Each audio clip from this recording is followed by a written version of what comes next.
تم یہاں کھڑے رہنا، تم یہاں کھڑے رہنا، تم یہاں کھڑے رہنا، اور باقی کا اللہ ذمہ دار ہے۔ چند نفوس تھے، لہذا پیغمبر نے جہاں جہاں جس کو کہا وہ وہاں کھڑا ہو گیا۔ لیکن جب کفار قریش کا لشکر سامنے آیا تو بہت سے لوگ فرار کر گئے، اور بہت سے مسلمان پہاڑی پہ جا کے پناہ لینے لگے کہ بھائی ان سے کون لڑے گا۔ یہاں تک کہ پیغمبر گرامی قدر ایک گڑھے میں گر گئے، آپ کے دندان مبارک شہید ہو گئے۔ لیکن اب دو صحابی تھے جو صرف کر رہے تھے، ایک ابو دجانہ انصاری اور ایک جناب علی علیہ السلام۔ ابو دجانہ انصاری لڑتے لڑتے ایک مرتبہ اس گڑھے کے قریب گئے، کہا مولا میری تلوار ٹوٹ گئی ہے۔ جناب رسول عربی نے کھجور کی ایک ڈال فرمایا توڑ لو اور اس سے جنگ کرو۔ صحابی کا ایمان دیکھیے، اس نے اس کھجور کی ایک ڈال توڑ لی اور اس سے جنگ کرتا رہا۔ تھوڑی دیر نہیں گزری تھی کہ مولا متقیان امیر مومنان علی علیہ السلام کی بھی تلوار ٹوٹ گئی۔ تاخیر تنہا لڑ رہے تھے، آئے اسی گڑھے کے پاس اور آ کے کہتے ہیں مولا میری بھی تلوار ٹوٹ گئی۔ آپ نے فرمایا دیکھو وہ میرا سپاہی تھا، میں نے اس کی تلوار کا انتظام کر دیا، لیکن تم میرے سپاہی نہیں ہو، تم خدا کے شیر ہو، لہذا خدا سے طلب کرو۔ عزیزو ابھی یہ کہا ہی تھا کہ جبریل امین آسمان پھاڑ کے ذوالفقار لے کر تشریف لائے اور آ کر کے رحمت اللہ عالمین کے ہاتھ میں پہلے دیا، چونکہ جانتے تھے یہ ذوالفقار ہے، یہ دو منھی تلوار ہے، یہ نسلوں کو دیکھ کر چلنے والی تلوار ہے، لہذا علی کے غیظ و غضب سے بھی واقف تھے، اس لیے علی کے ہاتھوں میں پہلے نہیں دیا، پہلے رحمت اللہ عالمین کے ہاتھوں میں دیا۔ اس کے بعد علی علیہ السلام اس تلوار کو لے کر جنگ کرنا شروع کیا۔ عزیزان گرامی قدر، اور یہاں تک کہ دھوکے بازی سے وہ جنگ جیتی نہ جا سکی، دشمنان دین نے پھر غلبہ کیا۔ خندق تیسری جنگ کے لیے تیاری کی اور اس میں پہلوان کو لے کر آ گئے۔ بس آج چونکہ اسی موضوع پر مجھے بات کرنا تھی، لہذا یہیں پر اختتام بھی کروں گا۔ تیسری جنگ کا انتظام کیا اور اس میں ایک پہلوان کو لے کر گیا ہے جس کا نام تھا عامر ابن عبد ود۔ وہ اتنا بہادر تھا کہ اونٹنی کے بچے کو ہاتھ میں اٹھا لیتا تھا اور اسے اپنی ڈھال بنا لیتا تھا۔ لوگوں نے اس منظر کو دیکھا تھا، مکے والے جو ساتھ آئے تھے مہاجر لوگ، جب انہوں نے یہ منظر دیکھا تو بڑے بڑے داڑھی والے، بڑے بڑے خد و دراز لوگ پیچھے ہٹ گئے، بولے ہم اس سے جنگ نہیں کریں گے۔ اس سے کون جنگ کرے گا؟ ارے یہ تو اونٹنی کے بچے کو ہاتھوں میں اٹھا کر کے اپنی ڈھال بنا لیتا ہے۔ پھر اس کے بعد عزیزان گرامی وہاں کوئی کام نہ آیا، وہاں بھی علی ہی کام آئے۔ آخر کار نبی نے فرمایا علی تم جاؤ، علی تم جاؤ۔ علی علیہ السلام اپنے گھوڑے پہ سوار ہوئے، شاہانہ سواری کے ساتھ عمر ابن عبد ود کے سامنے آئے۔ عمر ابن عبد ود نے سر سے پیر تک دیکھا اور اس کے بعد فرمایا کہ میں تم سے جنگ نہیں کروں گا۔ علی علیہ السلام نے فرمایا مگر تو تو لڑنے کے لیے آیا تھا، اچھا میں نے سنا ہے کہ تو 3 باتوں میں سے ایک بات مان لیتا ہے، تو پھر اگر جنگ کرنا نہیں چاہتا تو سب سے پہلے یہ میں کہتا ہوں کہ تو واپس چلا جا۔ خیریت کسی میں ہے کہ تو واپس چلا جا۔ بولا واپس تو نہیں جا سکتا، واپس کیسے چلا جاؤں گا؟ آخر کار میرا نام عرب کس طریقے سے لیتے ہیں، مجھے شرمندگی ہوگی، میں واپس نہیں جاؤں گا۔ کہا اچھا پھر اسلام لیا، مسلمان ہو جا۔ لیکن اس نے کہا میں مسلمان بھی نہیں ہوں گا۔ تو آپ نے فرمایا اچھا تو پھر جنگ کے لیے تیار ہو جا، مگر میں جس طریقے سے پیدل ہوں اسی طریقے سے تو بھی پیدل ہو جا۔ عمر ابن عبد ود بھی زمین پر اتر آیا اور اس کے بعد ایک مرتبہ حملہ کیا۔ علی علیہ السلام نے اس کے حملے کو ناکام بنا دیا اور اپنے ایک ہی ہاتھ سے، ایک ہی ضرب سے اس کو زمین پر پٹک دیا۔ سینے پہ سوار ہو گئے اور چاہتے تھے کہ اسے ذبح کر ڈالیں، لیکن عزیزان گرامی اس نے بدتمیزی کی اور لعاب دہن اپنا علی علیہ السلام کی طرف پھینکا. علی علیہ السلام کو غیظ آ جانا چاہیے تھا، لیکن میرے علی کی شان دیکھتی ہے، فوراً سینے مبارک سے سینے سے اپنے عمرو ابن عبد ود کے اتر آئے، اور اترنے کے بعد دشمن خود حیرت میں پڑ گیا کہ ایسا موقع چھوڑ کر کے علی آپ سینے سے اتر گئے. کہا میں علی ہوں، اللہ کے لیے جنگ کر رہا ہوں، اپنے لیے جنگ نہیں کر رہا. اگر میں تجھے اس وقت میں ذبح کر دیتا تو لوگ کہہ دیتے علی کو غصہ آ گیا تھا. علی کو غصہ نہیں آتا، علی شیر الہی ہے، اللہ کے لیے جنگ کرتا ہے. لہذا پھر دوبارہ جناب علی علیہ السلام نے اس کے سر و تن میں جدائی کر دی اور فتح یاب ہو کر فاتح خندق بنے. عزیزان گرامی، اسی طرح سے علی علیہ السلام نے 34 جنگیں تنے تنہا رسول گرامی قدر کی زندگی میں سر کی. کون تھا جو علی کی شجاعت کا جواب دیتا؟ یہی وجہ تھی کہ لوگ آپ کے دشمن ہو گئے اور آپ کے منصب پر قبضہ کر دیا. 25 سال تک مولا کائنات علی بن ابی طالب علیہ السلام گھر میں بیٹھے رہے. 25 سال کے بعد جب گھر سے باہر نکلے، عثمان کا قتل ہو گیا تھا، مدینے میں ہنگامہ مچا ہوا تھا. علی علیہ السلام نے آ کر کے سب کو خاموش کیا، اور عزیزان گرامی آخر کار یہ خلادہ خود علی علیہ السلام کے سر پڑ گیا. لوگ آ کر جمع ہوئے اور کہنے لگے علی اب آپ ہی کو یہ حکومت سنبھالنا پڑے گی. علی علیہ السلام نے منع فرمایا، میں حکومت کا لالچی نہیں ہوں. ابھی تک کہا کہ 25 سال سے جو حکومت کر رہا تھا اسی کے حوالے کرو. اور مرتبہ کہا کہ نہیں علی، اب کوئی ہے ہی نہیں جس کو ہم اپنا حاکم تسلیم کریں، لہذا آپ کو یہ حکومت سنبھالنا پڑے گی. علی علیہ السلام نے فرمایا اچھا تمہاری شرط کیا ہے؟ کہا شرط ہماری یہ ہے کہ آپ کلام خدا اور سنت رسول پر عمل کریں گے اور اسی کے ساتھ ساتھ سیرت شیخین پر عمل کریں گے. یہ سیرت شیخین، سنت شیخین کیا ہے؟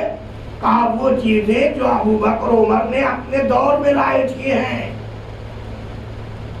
انہیں بھی آپ کو انجام دینا پڑے گا. عزیزان گرامی، علی علیہ السلام خاموش ہو گئے. فرمایا لے جاؤ، مجھے تمہاری حکومت نہیں چاہیے، میں خدا و رسول کے حکم پر چلتا ہوں، کسی اور کے حکم پر نہیں چلوں گا. آخر کار 3 دن تک مسلمان ٹھوکریں کھاتے رہے. 3 دن کے بعد پھر آئے، کہا علی ہمیں تمہاری شرط منظور ہے، تم جس طریقے سے چاہو حکومت کرو. تب علی علیہ السلام نے خلافت ظاہری کو قبول فرمایا، اور قبول فرمانے کے بعد جتنے بھی آئے سب بیعت کر رہے تھے علی کے ہاتھوں پہ بیعت ہو رہی تھی. علی علیہ السلام بس اتنا ہی فرماتے تھے جاؤ مسجد میں، جاؤ مسجد میں، جاؤ مسجد میں. اے علی آخر اس کا راز کیا ہے؟ کہا راز یہ ہے کہ یہ لوگ سمجھتے ہیں کہ میں نماز نہیں پڑھتا تھا. علی تو نماز ہی نہیں پڑھتے تھے. آخر وقت میں بھی یہی کہا کہ جب علی علیہ السلام شہید ہو گئے تو لوگوں نے یہی کہا تھا کہ علی مسجد میں کیا کرنے کے لیے گئے تھے جو شہید ہو گئے. ذرا سوچئے کتنا 25 سال میں پروپیگنڈا ہوا تھا علی کے خلاف. علی علیہ السلام نے جو بھی آیا اسے کہا چلو مسجد میں، چلو مسجد میں. سب سے پہلے مسجد میں بلایا. ظہر کا وقت قریب آیا، علی علیہ السلام نے امامت فرمائی. ابھی نماز تمام بھی نہ ہوئی تھی کہ لوگ برجستہ چیخنے لگے آج تو ہم نے ایسی نماز پڑھی جیسے رسول اللہ کے پیچھے پڑھتے تھے. صلوات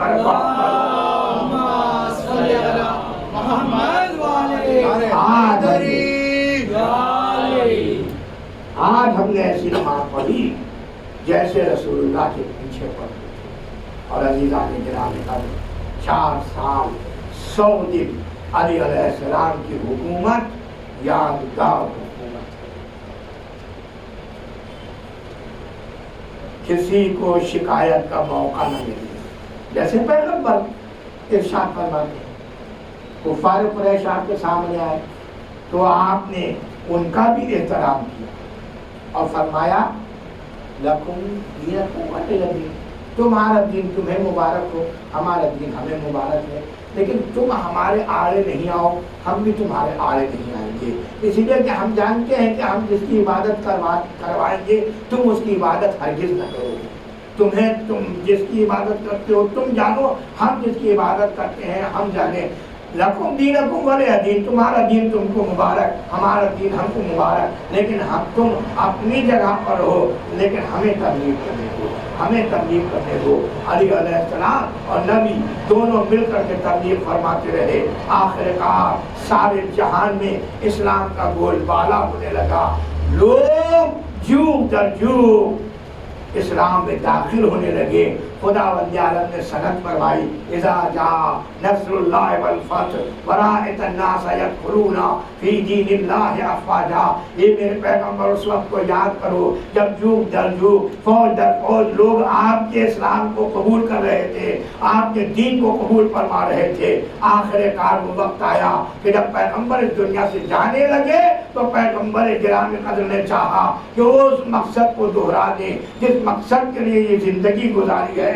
یہ نہ سمجھو کہ میری نبوت کے بعد اب کوئی نبی نہیں آئے گا، تم کو بے لگام چھوڑ دیا جائے گا، تم جو چاہو دنیا میں کرو، ایسا نہیں ہو سکتا۔ جب تک خدا ہے خدا کی ہدایت بھی باقی رہے گی، لہذا خداوند عالم کی جانب سے رسول گرامی قدر نے غدیر خم کے میدان میں اعلان فرما دیا، من کنت مولا ہو فہذا علی المولا۔ یہ دشمنی اور بڑھ گئی یہاں تک کہ علی علیہ السلام کو ایک دشمن خدا و رسول نے عین سجدے میں آپ کو شہید کر دیا۔ عزیزان گرامی، روزہ دار تھے علی، روزے کی حالت میں تھے علی، اور عزیزان گرامی دشمن چاہتے تھے کہ اس کو راز کو چھپا دیں اور کہہ دیں کہ یہودیوں نے علی علیہ السلام کو شہید کیا، عیسائیوں نے علی علیہ السلام کو شہید کیا۔ یہی وجہ تھی کہ جب جناب علی علیہ السلام سے امام حسن علیہ السلام نے پوچھا کہ بابا آپ کا قاتل کون ہے، تو فرمایا ابو اس کو لوگ لے کر آتے ہوں گے، تم دیکھنا۔ اور عزیز و گرامی قدر ابھی مسجد کے دروازے سے ایک مرتبہ ابن ملجم کو لوگ اس طرح لائے کہ اس کی مشکیں بندھی ہوئی تھیں، ہاتھ بندھے ہوئے تھے۔ جیسے ہی علی علیہ السلام کی نظر پڑی، فرمایا مجھ سے یہ منظر نہیں دیکھا جائے گا، اس کی مشکیں کھلوا دو، اس کے ہاتھ کھلوا دو۔ اور اس کے بعد فرماتے ہیں کہ جاؤ اس کے لیے بھی شیر لے کر آؤ تاکہ شیر اس کو دیکھ لیے، اور قاتل کے لیے شیر منگوا رہے تھے علی۔ مقصد کیا تھا؟ مقصد یہ تھا تاکہ پتہ چل جائے کہ میرا قاتل اصل کون ہے۔ عزیزان گرامی ایک مرتبہ ابن ملجم ہاتھ جوڑ کر کہتا ہے، مولا میں تو روزے سے ہوں، بس پتہ چلا روزہ کون رکھتا ہے، روزہ مسلمان کے علاوہ کوئی نہیں رکھتا، لہذا یہ بھی معلوم ہو گیا کہ امام علی کا قاتل مسلمان تھا۔ اور عزیزان گرامی آخر کار آج وہ منزل آ گئی کہ لوگ اہل بیت کے در پر اہل بیت کے دشمن بنتے چلے گئے، یہاں تک کہ امام عالی مقام امام حسین علیہ السلام آج 4 محرم ہے، آج وہ دن ہے کہ جس میں حسین کے خیمے چھت فرات سے ہٹا دیے گئے، عمر سعد کا لشکر آ چکا ہے۔ عزیزان گرامی اور اس حالت میں امام علی مقام نے اپنے دوستوں کو خط لکھے، اور آج کا وہ دن ہے جو مخصوص ایام شروع ہو جاتے ہیں۔ آج ہمیں جناب زینب کے دونوں بچوں کا ماتم کرنا ہے۔ کون بچے؟ اور محمد، جن کو حضرت عبداللہ بن جعفر نے جناب زینب کے حوالے کیا تھا کہ اگر میرے آقا پر کوئی وقت پڑ جائے تو آپ میری جانب سے ان دونوں بچوں کو فدا کر دیجیے گا۔ یہی وجہ تھی کہ آخر شب جب 10ویں محرم آئی تو جناب زینب سلام اللہ علیہا سب سے زیادہ بے چین تھی، کیونکہ دیکھ رہی تھی کہ لوگ سیکل کر رہے ہیں، اپنی تلواروں پہ دھار کر رہے ہیں، اور امام کے خیمے میں خاموشی ہے، کوئی عبادت میں مصروف ہے، کوئی ایک دوسرے کو سمجھا رہا ہے کہ کل قربانی آل محمد کا دن ہے، لہذا ہمیں ایسا نہ ہو کہ امام علی مقام پر وقت پڑ جائے۔ ادھر زینب بھی اپنے دونوں بچوں کو سمجھا رہی تھی، دیکھو کل مامو جان پر کوئی اثر نہ ہو، کل مامو جان کے اوپر قربانی کا موقع نہ آئے، تم اپنی پہلے قربانی دے دینا۔ بس عزیزان گرامی، میں نہیں سمجھ سکتا کہ کس عقیدت کے ساتھ جناب زینب اپنے بچوں کو سمجھا رہی تھی۔ بچے بار بار اپنی تلوار لے کر کھڑے ہو جاتے تھے، فرماتے تھے اماں دیکھ لینا، ہم بھی تو جعفر طیار کے پوتے ہیں، ہم بھی علی کے پوتے ہیں، لہذا آپ دیکھ لینا ہم کس طریقے سے جنگ کرتے ہیں۔ اور وہی ہوا، عصر کا ہنگام قریب تھا، زینب نے ایک مرتبہ دیکھا قاسم ناظرین کے ٹکڑے ترک میں رکھے گئے، قاسم ناظرین زندہ پامال کر دیے گئے، علی اکبر میدان میں جانے کے لیے تیار ہو رہے ہیں۔ ابو الفضل عباس کبھی ہاتھوں کو جوڑ کر کہتے ہیں مولا مجھے آقا مجھے اجازت دیجئے۔ اب ایک مرتبہ امام علی مقام تشریف لائے اور ایک مرتبہ فرماتے ہیں عباس تم تو میرے لشکر کے علمدار ہو، تمہیں کہتے بھیج دوں۔ جناب عباس کبھی دائیں طرف دیکھتے ہیں کبھی بائیں طرف دیکھتے ہیں اور فرماتے ہیں مولا اب وہ لشکر کہاں رہا جس کا میں علمدار تھا۔ بس ایک مرتبہ جناب ابو الفضل عباس سے پہلے زینب تشریف لے آئی اور ایک مرتبہ دونوں بیٹوں کو امام علی مقام کی خدمت میں پیش کیا۔ امام نے جو اپنے بھانجوں کو دیکھا دل بھر آیا، پہلے گلے لگا کر خوب روئے، دونوں بچہ اور جناب ماموں اور بھانجے دونوں غش کھا کے زمین پہ گر پڑے۔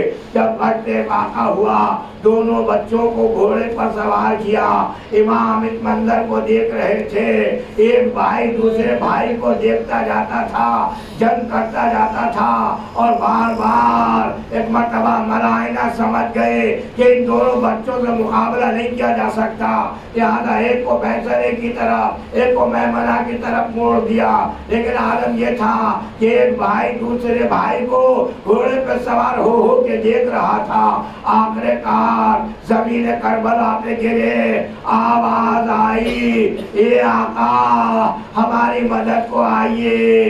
امام علی مقام مقتل کی طرف گئے، دونوں بچوں کا لاشا اٹھا کر لائے، ادھر ماں کو دیکھا تو ماں سجادہ بچھائے ہوئے دعا کر رہی تھی خدایا ہمارے اس تحقیق کو قبول فرما لے، میری بھائی کی جان محفوظ رہے۔ دونوں لاشیں لا کر کے دائیں بائیں رکھ دیے، لیکن زینب اپنے بچوں پر نہیں روتی، فرماتی ہیں کہ میں نے تو اپنے بھائی پر صدقہ کر دیے لہذا میں ان پر نہ روں گی۔ آپ نے سنا ہے کہ رات کے اس کے بعد اہل حرم اسیر کر لیے گئے، جب آخر 1 سال کے بعد رہائی ہوئی جناب زینب اولیاء مقام نے بچوں کو ایک مرتبہ اس وقت بھی دیکھا جب بچوں کے سر لا کر رکھے گئے۔ جناب زینب نے اس وقت بھی اون محمد کا ماتم نہیں کیا، یہاں تک کہ شام کی عورتیں گواہ ہیں کہ جب سر کو رو چکی تو ایک مرتبہ دیکھا ایک ناز جو بچوں کے سر رکھے ہوئے ہیں،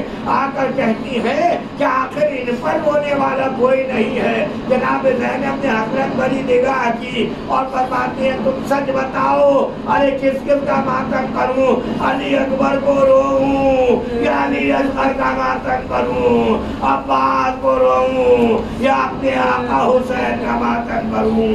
عزیزان گرامی شام کی عورتوں نے اون محمد کا ماتم کیا لیکن زینب نہ روئی۔ آخر کار جب مدینے یہ قافلہ پلٹ کر آیا، جناب زینب زین خانہ میں بیٹھی تھی، جناب عبداللہ تشریف لائے اور کہا ایک معصومات کون ہے جو میرے اس گھر میں آ کر کے بیٹھ گئی ہے؟ ہائے کیا گزر گئی زینب پر کہ شوہر بھی پہچاننے سے انکار کرتا ہے۔ ایک مرتبہ فرماتی ہے عبداللہ تو نے بھی مجھے نہ پہچانا، ارے میں تیری زوجہ زینب بنت علی ہوں۔ شام کا وقت قریب آیا، زینب حجرے میں تشریف لائی، لیکن حجرے میں جو ہی تشریف لائی تو کیا دیکھا؟ دو بستر چھوٹے چھوٹے لگے ہوئے ہیں۔ جو ہی جناب زینب کی نظر پڑی، ایک مرتبہ آئے سب کہتی، فرمائے اونو محمد میں نے اب تک تمہارا ماتم نہیں کیا تھا، لیکن اب میں تم کو انا للہ و انا الیہ راجعون۔ رضا قضائہ و تسلیما لربہ، خدا انہا کرم رحیم ہے۔ تجھے واسطہ محمد اور محمد کا ہمارے اس قریب عمل کو قبول تھا۔ تمام بیماروں کو بیمار کربلا کی طرف میں صحت عطا فرما، بے روزگاروں کو روزگار، صاحبان روزگار کو ترقی عطا فرما، تمام مومن مومنات جو ہمارے سامنے سے گزر گئے ان کو مغفرت فرما۔ اے معبود عزیز و ارحم الراحمین ہے، اس پرآشوب دور میں تمام شیعان جہان کی محافظت فرما، علماء کا سایہ ہمارے سب پہ باقی رکھ، امام زمانے کے ظہور میں تاجیل فرما، ہمیں ان کے ساتھ جمعہ و جہاد کی توفیق عنایت فرما۔ آخر دعوانا الحمدللہ رب العالمین۔ السلام علیکم ورحمۃ اللہ وبرکاتہ۔ ماتم حسین حسین حسین اے اولو محمد، اے اولو محمد، اے اولو محمد، اے اولو محمد، اے اولو محمد، اے اولو محمد، اے اولو محمد، اے اولو محمد، اے اولو محمد، اے اولو محمد، اے اولو محمد، اے اولو محمد، اے اولو محمد، اے اولو محمد، اے اولو محمد، اے اولو محمد، اے اولو محمد، اے اولو محمد، سارے پڑھیں، اے اولو محمد، اے اولو محمد، اے اولو محمد، اے اولو محمد، اے اولو محمد، اے اولو محمد، اے اولو محمد، اے اولو محمد، اے اولو محمد، اے اولو محمد۔ شبیر کا تم صدقہ ہو اب خیمے میں بیٹا، تم لوٹ کر لانا، اے اولو محمد، اے اولو محمد، اے اولو محمد، اے اولو محمد، اے اولو محمد، اے اولو محمد، سب جب پڑھ کے اے اولو محمد،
کھو گے یہ یاد رہے خیموں میں پیاسے بچے دریا پہ کر جانا ہو سہروز کے پیاسو تم پیاس نہ بجھانا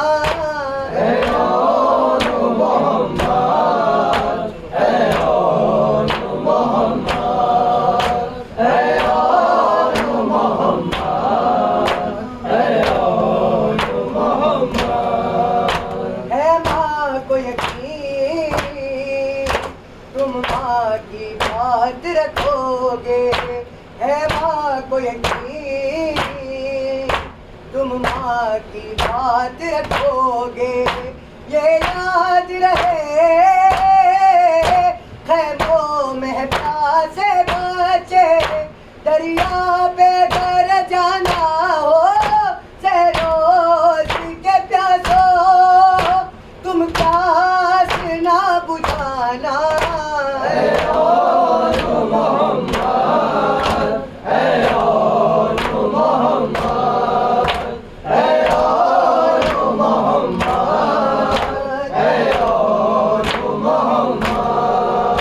ہر حال میں تم پہ لازم ہے شکر خدا کا ایسے زیادو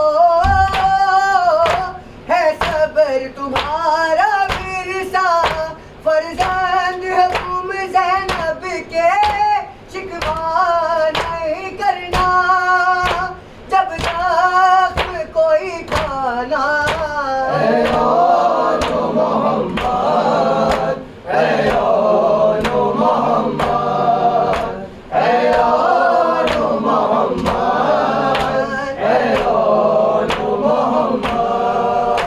قاتل پہ کرم نانا کی طرح کر دینا یوں لاج میرے بھائی کے نام کی رکھنا جو واسطہ دے بھائی کا میدان پہ اس پہ تم دیکھ نہ چلانا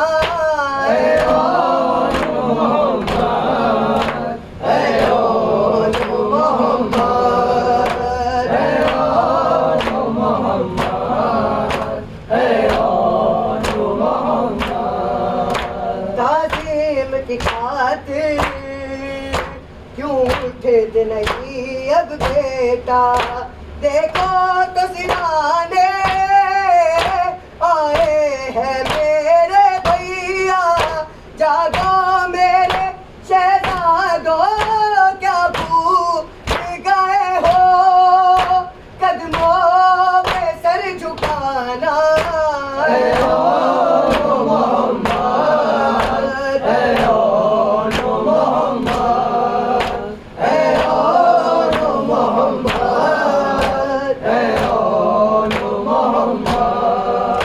جب لاش اٹھا کر خیمے میں لائے سرور زینب یہ بولی اشکوں کو اپنے چھپا کے میں بھی ناروں میں روؤں گی اور میرے لیے بھی آنسو نہ تم بہانا